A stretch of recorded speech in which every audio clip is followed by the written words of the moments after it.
They say some buildings remember the pain they've witnessed. I didn't believe that until I lived in one. In the summer of 1995, fresh out of nursing school, I accepted a short-term job at a psychiatric hospital on the outskirts of town. For privacy, I'll call it Dover's. It was nestled deep in the New England woods, picturesque and peaceful from the outside. Dover's had been operational since 1870, a towering Gothic-style asylum once renowned for housing the criminally insane and tuberculosis patients. But by the time I arrived, the place was dying, literally and figuratively. Dover's was slated to shut down by fall due to funding cuts. Most of the 500 patients had already been transferred. Only about 100 remained, spread across 5 decaying floors, monitored by a skeleton crew. 3 doctors, 4 nurses, including me, and a handful of other staff. The first 2 floors were for staff living quarters. Patients stayed on the 3rd and 4th. But a miscount in sleeping arrangements forced me to stay alone on the abandoned 5th floor. Everyone warned me about it. They said no one had stayed up there since the 70s, after a string of patient deaths under mysterious circumstances. The upper levels, 5, 6, and 7, were shut down. Rumors whispered of hauntings. I laughed them off at first, but what I experienced over the next 2 months still wakes me in cold sweats to this day. My first night on the 5th floor felt off. It wasn't just the dust or the creaking walls. There was a heaviness to the air, like the floor itself was holding its breath. The silence was absolute, so much so I could hear the ticking of my wristwatch echo down the halls. I cleaned the room, took a shower, and laid down early, trying to get some rest. But around 1 a.m., I jolted awake. Someone was in my room. At the edge of my bed stood a woman in an old-fashioned nurse's uniform. Her eyes were hollow, her mouth slightly open like she wanted to speak. I felt paralyzed. I scrambled for the light. Gone. She vanished the second light hit the room. My heart was racing. The room felt colder. I barely slept the rest of the night. The next morning, I chalked it up to exhaustion and decided to explore the floor. Maybe familiarity would help ease my nerves. The hallway felt like a time capsule. Dusty chairs, untouched patient files, and a half-empty coffee mug on the nurse's station counter. The strangest part was a wall covered with black and white photographs. Staff portraits. Nurses smiling in stiff poses. I scanned each one, wondering what their stories were. Then I saw it. One photo, taken in Christmas of 1978, caught my eye. One of the women, Sue, matched a current coworker. She looked younger in the photo, but it was unmistakably her. I made a mental note to ask her about it. Building tension and obsession, 4 to 5 minutes.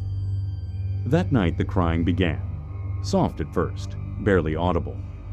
I thought it was a patient having a breakdown, but when I stepped into the hall, the sound grew louder, sad, desperate sobbing echoing from the nurse's station. "Hello?" I called. Nothing. That's when I noticed a door behind the desk, one I hadn't seen before. It was partially open, creaking ever so slightly, as if inviting me in. Inside was pitch black. I swept the flashlight around the room and froze. In the corner, something moved. It was just a shift of shadow, but my instinct screamed. The crying stopped. On the desk was a dusty picture frame. A man in a white coat smiled confidently. Dr. Ryan, one of the current doctors. I felt an unexplainable chill, the kind that doesn't fade, even when you leave the room. The next morning I confronted Sue. "Did a nurse ever die here?" She hesitated, then nodded. "Back in '78, a nurse went missing. Rumors said she was having an affair with a married doctor. She was pregnant." I already knew who she meant, Dr. Ryan. I couldn't shake the feeling that the woman I saw, the crying figure, was her. Her sadness soaked into the walls. I began researching old hospital records, newspaper clippings, anything. I even found an old yearbook-style employee directory from 1977. There she was, Donna. Same face I saw by my bed. Creepy encounter, 4 to 5 minutes. The 5th floor seemed to breathe around me. Every night the same sobbing. Every morning new unease. My sleep grew lighter, my nerves more frayed. Then one morning, just a week before the hospital's final shutdown, I tried to take the elevator. It shuddered. Lights flickered. Then behind me, a scream. A wail so raw and guttural it paralyzed me. Like every broken emotion poured into one horrifying sound. I turned. The nurse, Donna, was floating toward me. Pale, almost translucent, but undeniably real. Her eyes locked onto mine. Then her hand, ice cold and solid, gripped my shoulder. The world blurred. Visions flooded my mind. Her betrayal, her pleading, Dr. Ryan screaming, blood, walls, darkness. She was murdered. He killed her. I collapsed to the floor, gasping. When I looked again, she was gone. Police came hours later. I told them everything. Showed them Donna's photo, still in the nurse's station. Showed them the office behind the hidden door. They searched Dr. Ryan's old office on the 5th floor. Behind the wall, bones, scraps of fabric, a rusted locket, an old name tag, Donna. They arrested Dr. Ryan that afternoon. I watched them place him in cuffs. Turns out he had confessed during interrogation. Donna had threatened to expose their affair and his child. In a rage, he killed her and hid the body inside the very hospital where she worked. 17 years her spirit had waited. The hospital closed days later. Everyone left in a hurry. It was like no one wanted to be there longer than they had to. I stood at the front doors, staring up at the 5th floor window. And there she was, Donna, smiling, peaceful, not sad anymore. She raised her hand in a soft wave, then faded like smoke. I stood there for several minutes, letting the silence settle. I don't know if ghosts are real, but I do know that justice lingers, even in death. Sometimes the past demands to be seen, and Dovers made sure of that. I never stayed in another hospital again, but I never forgot Donna. They say some places are better left forgotten. I used to laugh at that idea. Until the summer of 2016. My name's Ryan, and I'm an urban explorer. Along with my best friend Chase, we'd made a habit of sneaking into forgotten buildings, documenting our adventures with just our phones and flashlights.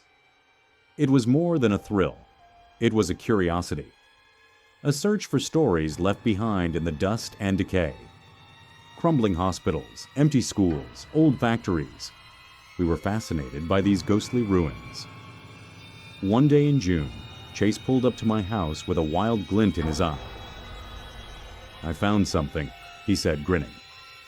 Edwin Shaw Memorial Hospital. Closed since 2010. They say it was shut down in a hurry, like people just walked out and never looked back. Lakemore, Ohio. Just 30 minutes away. A hospital abandoned for 6 years. No power, no staff, just decaying walls and echoes of the past. We didn't know what we were walking into. We had no idea what we'd find. But that day, that was the day everything changed. We parked at a nearby golf course, keeping low as we slipped through tall grass and overgrown trails. The summer heat was brutal, but the closer we got, the colder the air seemed to become. The main building loomed like a forgotten relic. Broken windows, vines creeping up the brick, and silence. Eerie, suffocating silence that felt unnatural. We slipped inside through a side door that hung loose on its hinges. The first thing we noticed, the temperature. It was cool, unnaturally cool. Like the building had its own air conditioning still running despite being shut down for 6 years. Our skin chilled instantly, sweat vanishing into goosebumps. Straight ahead, a staircase. To our left, the front lobby, eerily intact. To our right, a hallway lined with patient rooms, the doorways gaping like empty mouths. We chose right. Our footsteps echoed as we entered darkness. The hallway was littered with graffiti. Names, symbols, strange messages like, "Leave now," and "They watch from below," scrawled in bold black letters. The deeper we went, the louder our steps became. The floor crunched beneath our shoes. Glass. That's when I saw it. A trail. It wasn't paint. It wasn't rust. It was blood. Not smeared like a dragged body, but dripped, fast, frantic, as if someone had been running. Chase saw it too. We froze. We followed it. The blood trail led us to the last room on the left. The door creaked open with a high-pitched whine, revealing a shattered floor-to-ceiling window. Glass had exploded outwards, littering the dirt outside. Whoever bled had jumped or been thrown. But something didn't add up.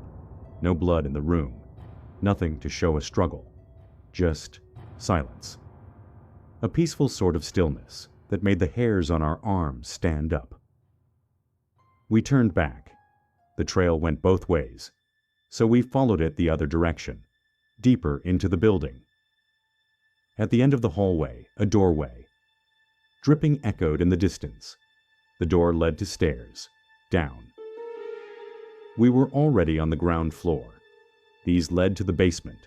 We hesitated. We had no flashlight, just phones, no weapons, no camera. But Chase looked at me and said, "We've come this far." I nodded. As we started down, every instinct screamed at me to turn back. The stairs groaned beneath our feet. The air changed, colder, heavier, humid. My shirt clung to me, and the smell of mold grew stronger with each step. Each breath was thick, like we were inhaling the building itself. The basement felt like a different world. Ceilings were low, pipes rusted, walls cracked. Shadows played tricks on us. Still, the blood trail continued. We passed through several rooms, then stopped in front of an old white door stained with rust. A strong wind blew from the cracks, carrying with it a scent, stale, foul, like something long dead. It was almost sweet in its decay. The trail disappeared into the door. We opened it, a long, dark tunnel. We moved slowly, our lights flickering with every step. Then footsteps, faint, ahead of us, then gone. We reached a door propped open midway through the tunnel. The smell hit us, worse than anything I've ever known. Rotting meat, wet earth, decay. Inside the room, pitch black. We stepped in. Our lights revealed the horror. The room was empty, except for the floor. Scattered carcasses, ripped, torn. Cats, squirrels, even a deer. Each one placed with disturbing precision. A pentagram, 5 points, 5 bodies. In the center, blood pooled around a soaked, handwritten note. Scribbled letters, symbols I couldn't understand. Symbols that felt wrong. The smell, the cold. We turned. Something moved in the dark. We didn't wait. We ran. Up the stairs, through the hallway, out into the grass, back to the car. Hearts pounding. We didn't speak a word. But that night I couldn't sleep. I kept seeing that room, that note, that pentagram. So I searched. Forums, archived news, local legends. And I found something. Years before the hospital shut down, several children went missing in the area. A janitor was questioned, but never charged.